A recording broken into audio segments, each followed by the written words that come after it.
Welcome to this complete guide to the Season 2 Delve Nemesis boss, Azta'rec. This guide will fully prepare you for the fight, we'll talk about all the mechanics and how to counter them on both difficulties, and many crucial tips along the way. If you're new here, welcome to the Drowsy Dragon. Do be sure to subscribe so that you don't miss any of our World of Warcraft guides. Thank you. Now let's dive into it. Azta'rec is located in his delve, the Venomful Deeps, at the centre of the top island section on the Coiled Isle. You do need to complete a level 7 plus delve with lives remaining to be able to access this guy on question mark difficulty, and then to get to double question mark you need to clear a tier 10 delve with lives remaining in Season 2. But this is only available during week 2 of the patch when Season 2 fully launches, however you can do question mark at the start of 12.1. The recommended item level for this is 290 for question mark difficulty and 309 for double question mark difficulty, and on PTR, where this footage came from, it does scale you down to that. The Delve Hall of Fame is different this time. You need to solo Azta'rec on double question mark difficulty before the end of the second week of the patch, so the first week of this delve opening up on double question mark. So NA has until the 25th of August and EU has until the 26th. This is a nice change from last time when it was the first 4,000 in your region. Very silly, so Blizzard have learned from that. Let's take a quick look at the rewards for doing this. So on question mark difficulty, you will get the Apothic Patagia Wings Cloak and the Corrosive Victory Toy when the quest becomes available to go and kill him. Then for killing him on double question mark difficulty, you will get the Purging the Poisonous achievement, which grants the Poisonous title. And also, if you do this on solo, you'll get the Apothic Soul Crusher mount. And then of course, if you manage to do this in the first week of double question mark being available, you will get the Fabled Let Me Solo Him Azta'rec achievement and the Fabled Vanquisher of Azta'rec title. So now let's talk about how you can set yourselves up to win this fight. Thinking of Valeera first of all. Now I would not recommend running Valeera as a tank, it's pretty much ineffective for this fight, so definitely don't do that. You've then got the option of do you have her as DPS or healer. Now as DPS, Valeera will of course do a lot more damage and she will also kick some of the important casts in this fight. However, the recommendation here for pretty much every player will be to have Valeera as a healer, but it does mean that you're now responsible for the kicks on one of the major abilities, Soul Extinction. As DPS, Valeera will kick this for you, however, there's a lot of damage in this fight and it can overwhelm even the sturdiest tanks. If you are a healer yourself, then you'll pretty much need to have Valeera as DPS to get the boss killed, but also she can take care of the kicks for you. For Curios, these were the only ones I could see on the PTR, so we may have some new ones after launch. Do check the comments to see if the Curio recommendations do change. For poisons, something new for patch 12.1, it's likely that the Soul Thirst Venom is the one that's going to give you the best value overall, regardless of your spec. However, you may opt for the Blood Crypt Toxin for some extra survivability. The Poison of the Forgotten Master isn't great as this gets removed when you take damage. For combat Curio, the Corrosive Bile Spear is the pick if you simply just want more damage, but the Ouroboros Curse serves as a sort of cheat death mechanic on a 2-minute cooldown, so this could help you stay alive. For utility Curios, I would either try the Soul Cracking Dreamcatcher, which will give you a nice damage buff on an enemy that you interrupt, and it also applies this to nearby enemies, so this can be very handy in the Intermission Phase of this fight. Venom Infusion could also be useful to give you some more consistent haste and movement speed, and this increases as your health drops. These choices are not completely locked in, so do check back in the comments after this has gone live to see if anything has changed. I will keep the comments updated. Now we also have the Corrosive Codex in 12.1, which is a new sort of borrowed power system, and it does apply to Delve, so very relevant for this fight. As of the first weeks of the patch, you may only have one of these powers unlocked from the intro quest, so you do need to collect 8 Corrosive Souls to unlock further powers.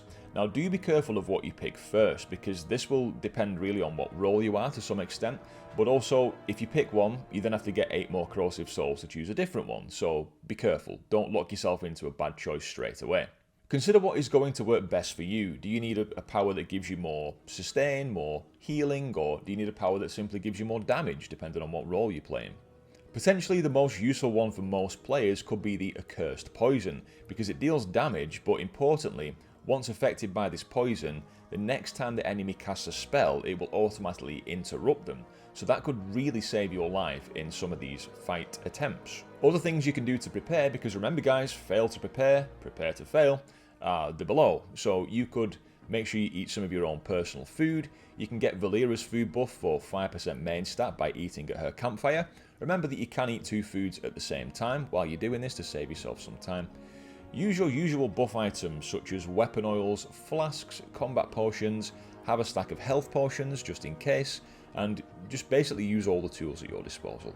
If you can't cast Bloodlust or Heroism yourself, then do get hold of some drums. Now a key tip here is remember that sometimes when you complete a delve you get a buff from the heavy chests at the end, which benefits you in your next delve. Now for last season's Delve Nemesis, this was active and did benefit you during that fight, so it's likely to be the same here too. The major one is Blessing of Potency, which increases your secondary stats by 10% until you complete your next delve, which is huge, and it lasts for a full day also. So if you do get this from completing other delves, it's a great time to go and try and kill Azta'rec. This is tied to level 1 of the Season 2 Delver's Journey, so everyone will get access to this pretty much as soon as you start doing delves. Let's look at the boss abilities, see what each one does and how to counter it. Now Soul Extinction is the one-shot mechanic of this fight. It's very unlikely you will survive this cast, so it must be kicked. Remember, if you've got Valeera as DPS, she will do this for you. Otherwise, it's on you. Then you've got Noxious Bile. This is his frontal cone attack. It's big damage if you get hit, but it also will drop pools on the floor that you need to stay out of. So it's quite a good idea to position him carefully here and try and get him to cast this towards the edge of the room so you get less pools covering the entire floor. You can also rotate him around the room so you've got some clear space. Next we've got Void Toxin. This is a damage over time effect that reduces shadow damage done as well as inflicting shadow damage. To deal with this, either just kick the spell, but do be careful not to leave yourself without a kick for the next Soul Extinction, or simply let Valeera deal with this by dispelling it. A tip here with the incoming damage, do make sure that if you have Valeera as a healer, that you stagger your pickups of her healing orbs. If you take them all at once, you will end up with a big dot, but then the dot will expire. So if you stagger your collections of the orbs, then you're going to stack this buff over time, and every time you're walking through an orb, it's going to reset the duration of the heal. So especially crucial if you're doing this as a DPS spec. The healing buff lasts for 14 seconds, so let the other 2 stay active and just stagger your pickups. You can extend the buff usually until the next 3 orbs spawn, so really prolonging the healing that you get throughout the fight. Next ability is Venom Storm. Now this does get a bit more hectic as the fight goes on, but he basically summons these rolling waves of venom across the boss room that you need to dodge. I would recommend not standing too close to the venom pools on the edge of the room, as one might spawn right into you. These do move fairly slowly, so they're pretty easy to dodge, but with the other mechanics it can get quite hectic, and as the fight progresses he summons more of these each time he uses the ability. A really good spot to fight him in is near the entrance of the boss room or behind where he is when you walk into the room. Venom will cover the floor here, preventing you from standing there, but it doesn't do that much damage if you need to dip into it to get a healing orb. The benefit of being here is that you can aim the frontal cone into this pool to keep the boss room as clean as possible, and also no venom storms will come from these areas. They come from the actual pools at the edge of the room, so you should be safe when a venom storm wave is incoming, and it won't come from right behind you if you stand here. Now Serpent Strike is his last ability that he'll rotate through. It only is cast if you are a tank player, and it is a big physical damage hit, so save defensives for this one. The abilities will always follow this order: Noxious Bile, then he'll cast Void Toxin, do a Soul Extinction for you to kick, and then he will cast Venom Storm. If you're a tank, he'll then cast Serpent Strike and then just reset the rotation, until he reaches either 90%, 60% or 30% health, at which times there is an intermission. This is where the fight gets difficult. The rest of it is pretty easy. Now the intermission of this fight is basically a memory game. People have been referring to this as Simon Says. Now notice how the room is in 4 quadrants. The boss will begin to channel Sermon of ula'tek and fire a venom burst into all but one of the quadrants. He does take massively reduced damage here, so just don't worry about DPSing him during this phase. For this, I do recommend placing some world markers down. If you hit the tab on your left hand side of your screen and click on ground, click a marker and move your mouse to place it on the floor. So in the intermission, move to the clear area so you don't get hit by the explosion, and importantly, remember the order in which he casts this. Halfway through the cast, he will continue to channel the spell, but there will be no telegraph showing you where it's about to explode. However, the order will repeat what he has just done. So in this example, you can see that he hits red, yellow, red, blue, and then green. So you simply repeat that sequence when he stops telegraphing, wait for the spell to go off, and then move to the next safe spot. You're safe once the spell is fully finished channeling. The fight continues with the same set of abilities until the next intermission phase. The amount of times he does this per intermission does increase as the fight goes on, so on double question mark it begins with 5, and then 6 in intermission 2, and 7 at the third intermission.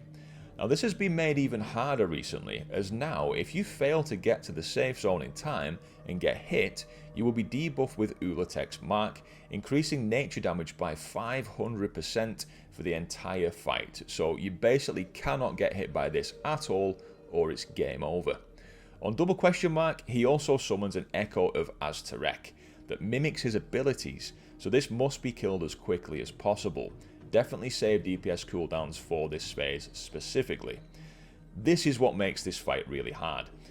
If he is still alive when the intermission ends, you've basically got 2 bosses to deal with, and eventually they both will cast Soul Extinction, and you likely won't have a second interrupt for it, so he does need to be killed ASAP. Now the actual boss Azta'rek does need an actual kick spell to interrupt Soul Extinction, but the add can be disrupted in other ways. For example, stuns, knockbacks, possibly fear or silences, so do make sure of your Spec's toolkit to deal with the add. Do note that at the start of the intermission you can get caught out if you were too far away from the centre of the room.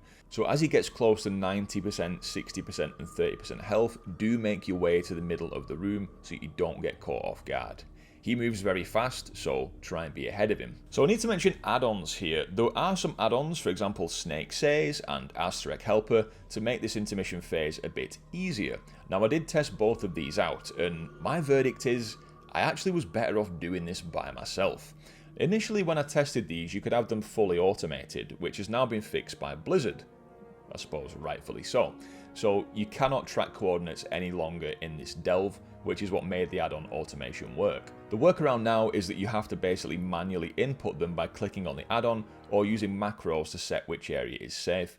But honestly, personally I found this just too much brain work. I ain't that smart, so I found it much easier to simply just call out verbally the colour that he went to. So I'd literally say to myself, red, blue, red, green, yellow, and then just repeat that when he starts doing the phase where it's not telegraphed. Now remember, this fight is intended to be hard, so don't expect to walk in and do this guy in just a couple of attempts. These delve bosses can be difficult and sometimes favour certain specs and classes when it comes to the mechanics. But with this memory game for the intermission, it should be a fairly even playing field for most players. You will get frustrated, you will make mistakes, and you will die to stupid things. It's all part of the progress and all part of the fun, if you want to call it that. So good luck guys, basically, is what I'm trying to say, and you can do it. I believe in you. Go for it. Kill him. He deserves it. He's a bad guy, alright?